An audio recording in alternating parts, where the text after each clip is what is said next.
जय माँ लक्ष्मी, जय विष्णु भगवान। आप सब कैसे हो? अच्छे हो ना? अच्छे ही रहना और अपना ख्याल रखना। तो आज हम कहानी कहने जा रहे हैं 4 चिड़ियों की, बैसाख की। तो ज़रूर सुनना और हमारे चैनल को सब्सक्राइब ज़रूर करना। तो हम कहानी शुरू करते हैं। बैसाख महीना आया और सारी औरतें और लड़कियां बैसाख स्नान करने लगी और वो बड़ी पिंपल सींचने लगी और उसके नीचे बैठ के बैसाख की कहानी सुनने लगी। तो उस पेड़ के ऊपर 4 चिड़ियाँ बैठी थी, वो सब देख रही थी। तो उन्होंने आपस में बात करी कि ये लड़कियां सब बैसाख नहा रही है, तड़ाई पर जाती है, बैसाख नहाती है, बड़ पीपड़ सींचती है और कहानी सुनती है। तो हम भी ये सब करेंगे, शायद हमें अगले जन्म में मनुष्य जन्म मिल जाए। तब वो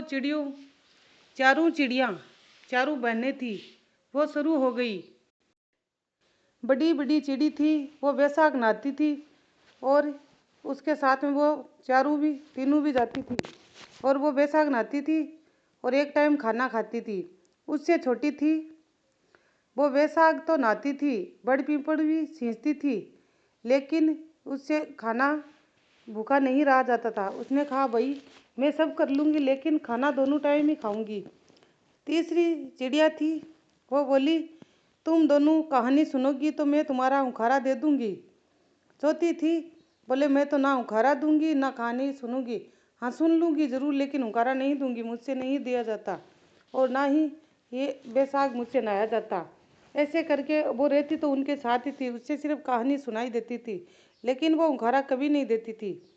ऐसे चारों चिड़िया बैसाख स्नान करती थी और बड़ पीपल सींचती थी और लक्ष्मी विष्णु भगवान की कहानी कहती थी।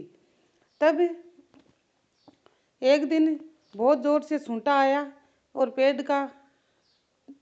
पेड़ की डाली नीचे गिर गई और वो चारों चिड़िया मर गई। उस पेड़ के ऊपर बैठी थी, उनके कोई घर थोड़ी होता है बेचारी की। फिर उन्होंने अगले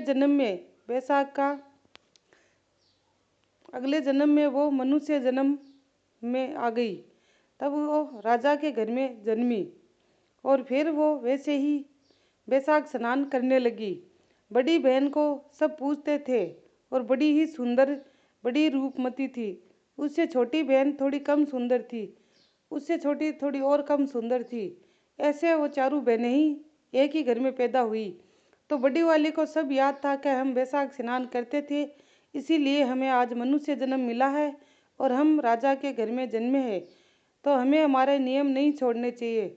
भगवान तो आज भी है, कल भी था, हम सब ये काम करेंगे। राजा के घर में पैदा हो गए तो क्या, हम बैसाख स्नान जरूर करेंगे। तब वो बड़ी हुई और उसके बाद में जैसे ही बैसाख महीना आया तो वो बैसाख स्नान करने लगी। तो वही सब उनका था। छोटी वाली कहती थी, मैं बैसाख स्नान करूंगी, बड़े पीपल सींचूंगी, कहानी सुनूंगी, लेकिन मैं खाना दोनों टाइम खाऊंगी।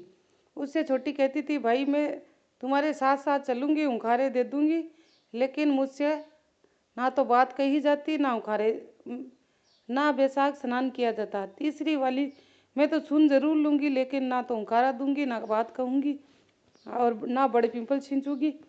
ऐसा करके चारों साथ में ही रहती थी। लेकिन तब उनकी ब्याह सगाई की बात आई तो बड़ी लड़की का बड़े घर से रिश्ता आया, बहुत ही बड़े घर से, राजकुंवर का। तो उसके सोने के नारियल आए और खूब सारा धन आया उसकी सगाई में और सगाई पक्की हो गई। दूसरी के चांदी का नारियल आया, चौथी के नारियल आया लेकिन चांदी की चोंच लगी हुई थी। तीसरी के चांदी की चोंच लगी हुई थी और चौथी के ऐसे ही नारियल आया। चारों की सगाई हो गई, शादी फिक्स हो गई। तब उनके पिता ने उनको ढेर सारा धन दिया। बड़ी वाली को बहुत सारा धन दिया, उसकी छोटी वाली को उससे आधा दिया, उससे छोटी वाली को उससे भी कम दिया और चौथी वाली के नॉर्मल घर में शादी कर दी, क्योंकि उसके ऐसे ही सगाई हुई थी, उसके लिए ऐसा ही घर मिला था। तो चारों अपने अपने घर ससुराल रह गई। बड़ी वाली तो बड़े ठाठ से रहती थी और उससे छोटे वाली के थोड़े कम ठाठ थे, उससे तीसरे नंबर वाली के थोड़े नॉर्मल से थे और वो बड़ी गरीब थी। उसे मनुष्य जन्म भी मिल गया, लेकिन कहानी सिर्फ सुनने से।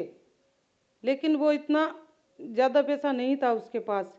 तब वो एक दिन बड़ी बहन से मिली और शिकायत करने लगी कि देखो, पापा ने हमें तो ऐसे घर में दी है और आपको कैसे घर में दी है। कितना पैसे वाला घर है, कितना सुंदर आपके पति है, हमें ऐसे घर में क्यों दी।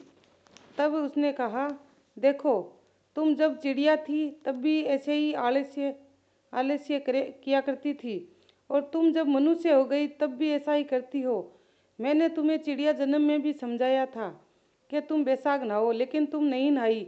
तुम्हें मैंने कहा दोनों टाइम भोजन करके भी बड़ पिंपल सींचो और कहानी सुनो, लेकिन तुमने सुनी नहीं। मैंने तुम्हें हुंकारा देने को कहा तो तुमने नहीं दिया। तो जैसा तुम फल बोओगी वैसा ही तो पाओगी। तुमने जितने धर्म पुण्य किए हैं, तुमने कुछ किया ही नहीं। हाँ, तुम्हारे कानों में कभी कभी हमारी कहानी पड़ जाती थी, इसलिए तुम्हें मनुष्य जन्म मिल गया है। तो तुम आगे से बैसाख महीना नहाओ और तुम्हारे घर में बहुत सारी धन लक्ष्मी आएगी। और पिंपल देवता को सींचो, उसमें लक्ष्मी माता रहती है, तो तुम्हारे घर में लक्ष्मी की कोई कमी नहीं होगी। लेकिन तुम आलस्य बहुत करती हो। तब उसकी बहन ने बैसाख स्नान, छोटी छोटी थी वो भी बैसाख स्नान शुरू कर दिया और नहाने लगी। उसके घर में भी कोई धन की कमी नहीं रही। जैसे आप सब जो बैसाख स्नान करते हैं, जो एक टाइम खाना नहीं खा सकते, वो दोनों टाइम खाना खा सकते हैं और कहानी सुन सकते हैं। लेकिन बड़ पिंपल जरूर सींचे और कहानी जरूर सुने। और जो हुंकारा दे सके वो हुंकारा दे, जिसको कहानी नहीं आती है वो हुंकारा दे ले, लेकिन सींचे जरूर। ऐसे नहीं कि हम एक लोटा जल तो पीपल में या बड़ में डाल ही सकते हैं ना, तो वो इतना सा काम भी कर सकते हैं आप। वो डाल के पानी कहानी सुन लिया करिए, तब भी आपको धर्म होगा और आपका अगला और ये दोनों जन्म सुधर जाएंगे। आपको कहानी अच्छी लगी तो लाइक, सब्सक्राइब, कमेंट ज़रूर करना और अपना ख्याल रखना। आपके लिए फिर एक अच्छी सी कहानी लेकर आएंगे। तब तक जय लक्ष्मी माता, जय विष्णु भगवान। आप कमेंट में ज़रूर लिखना। जय विष्णु भगवान।